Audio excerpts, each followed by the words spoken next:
Hello everyone, and welcome back to Story Time. It has been quite some time since I've last posted a story, and I do apologize. Life has gotten in the way. Even happens to us wizards. Anyway, welcome those that are new first-time listeners. Welcome to Story Time. I'm the wizard. I will be your friendly neighborhood storyteller. For those of you who are returning, welcome back, my friends. Today's story is a short one. It is Our Lady's Child. We pull it from my collection of fairy tales. I love a good fairy tale. Our Lady's Child. Near a great forest dwelt a woodcutter with his wife, who had an only child, a little girl 3 years old. They were so poor, however, that they no longer had daily bread and did not know how to get food for her. One morning the woodcutter went out sorrowfully to his work in the forest. And while he was cutting wood, suddenly there stood before him a tall and beautiful woman, with a crown of shining stars on her head, who said to him, "I am the Virgin Mary, mother of the child Jesus. You are poor and needy. Bring your child to me. I will take her with me, and be her mother, and care for her." The woodcutter obeyed, brought his child, and gave her to the Virgin Mary, who took her up to heaven with her. There the child fared well, ate sugar cakes and drank sweet milk, and her clothes were of gold, and little angels played with her. And when she was 14 years of age, the Virgin Mary called her one day and said, "Dear child, I am about to make a long journey. So take into your keeping the keys of the 13 doors of heaven. 12 of these you may open, and behold the glory which is within them. But the 13th, to which this little key belongs, is forbidden. Beware of opening it, or you will bring misery on yourself." The child promised to be obedient, and when the Virgin Mary was gone, she began to examine the dwellings of the kingdom of heaven. Each day she opened one of them until she had made the round of the 12. In each of them sat one of the apostles in the midst of a great light, and she rejoiced in all the magnificence and splendor, and the little angels who always accompanied her rejoiced with her. Then the forbidden door alone remained, and she felt a great desire to know what could be hidden behind it, and said to the angels, "I will not quite open it, and I will not go inside it, but I will unlock it so that we can just see a little through the opening." "Oh no," said the little angels, "that would be a sin. The Virgin Mary has forbidden it, and it might easily cause you unhappiness." Then she was silent, but the desire in her heart was not stilled, but gnawed there and tormented her, and let her have no rest. And once when the angels had all gone out, she thought, "Now I am quite alone, and I could peep in. And if I do it, no one will ever know." She sought out the key, and when she got it in her hand, she put it in the lock, and when she had put it in, she turned it round as well. Then the door sprang open, and she saw there the Trinity, sitting in fire and splendor. She stayed there a while, and looked at everything in amazement. Then she touched the light a little with her finger, and her finger became quite golden. Immediately a great fear fell on her. She shut the door violently and ran away. Her terror, too, would not quit her. Let her do what she might, and her heart beat continually, and would not be still. The gold, too, stayed on her finger, and would not go away, no matter how much she rubbed it and washed it. It was not long before the Virgin Mary came back from her journey. She called the girl before her, and asked to have the keys of heaven back. When the maiden gave her the bunch, the Virgin looked into her eyes and said, "Have you not opened the 13th door also?" "No," she replied. Then she laid her hand on the girl's heart, and felt how it beat, and saw right well that she had disobeyed her order, and had opened the door.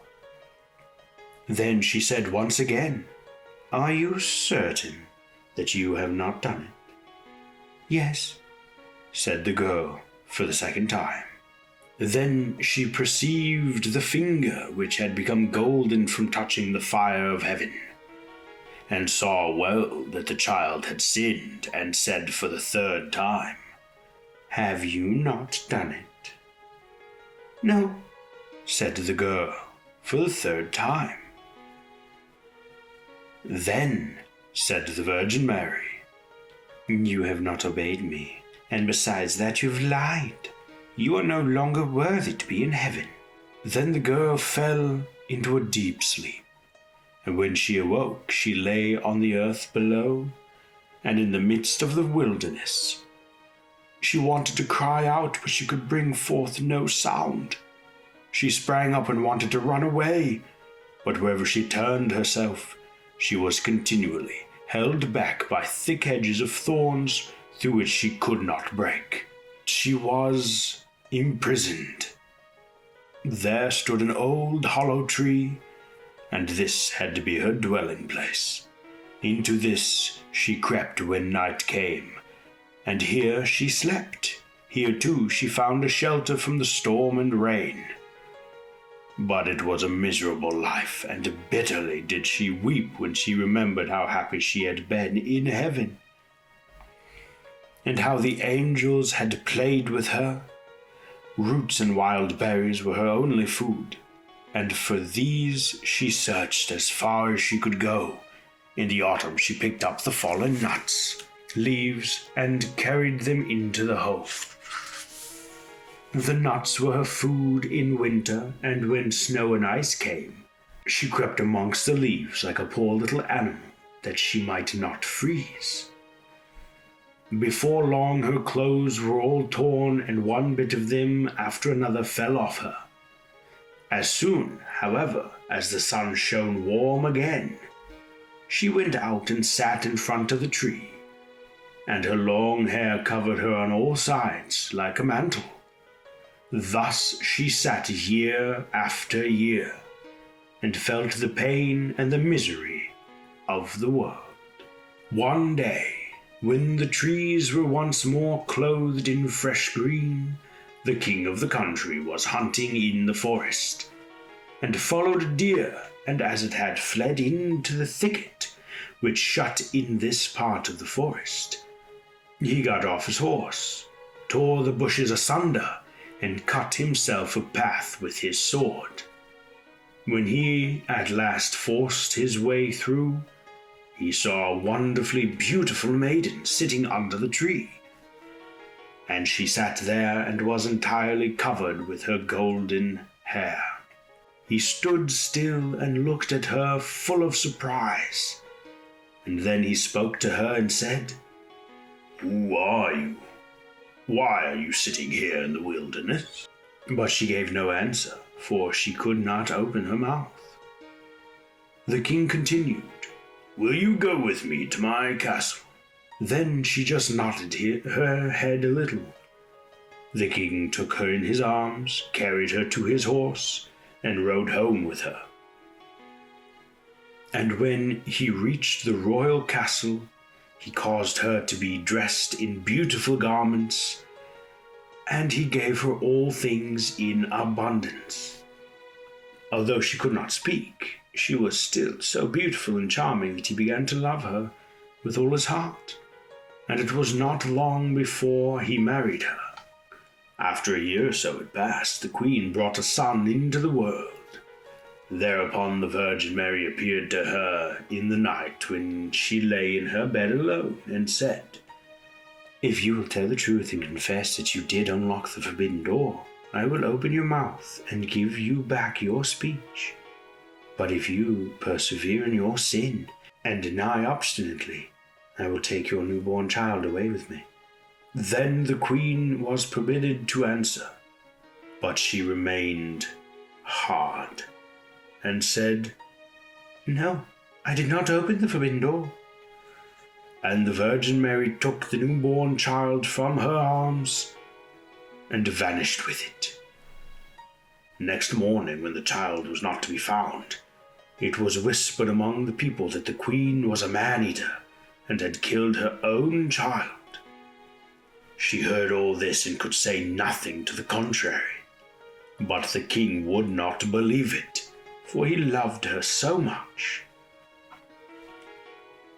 When a year had gone by, the queen again bore a son, and in the night the Virgin Mary again came to her and said, "If you will confess that you opened the forbidden door, I will give you your child back and untie your tongue.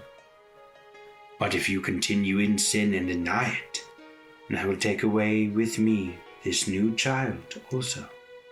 The queen again said, "No, I did not open the forbidden door." And the Virgin took the child out of her arms and away with her to heaven.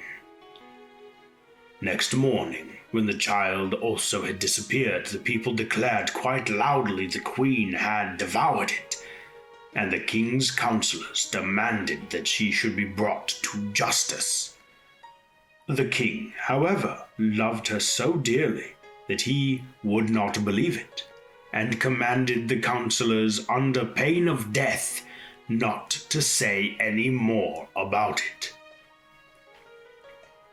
The following year, the queen gave birth to a beautiful little daughter, and for the third time, the Virgin Mary appeared to her in the night and said, "Follow me."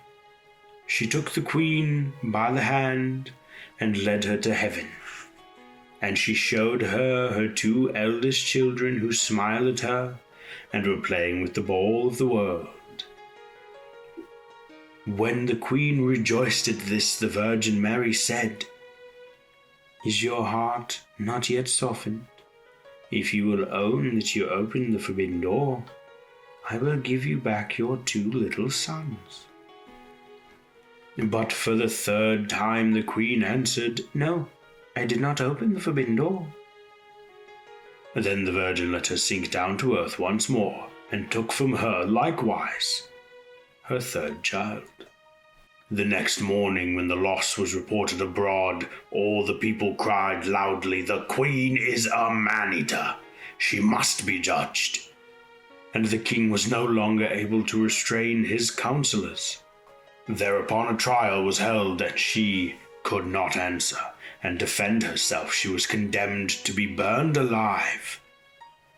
The wood was got together, and when she was fast bound to the stake, and the fire began to burn round about her, the hard ice of pride melted. Her heart was moved by repentance, and she thought, "If I could not but confess before my death that I opened the door." And then her voice came back to her, and she cried out loudly, "Yes, Mary, I did it." And straightway rain fell from the sky, and extinguished the flames of fire, and a light broke forth above her, and the Virgin Mary descended with the two little sons by her side, and the newborn daughter in her arms. She spoke kindly to her and said, "He who represents his sin and acknowledges it is forgiven." Then she gave her her 3 children, untied her tongue, and granted her happiness for her whole life.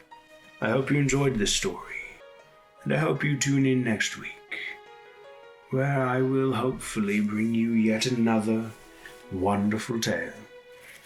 And be sure to tune in for the gaming with Cletus, my little apprentice spawn. The boy.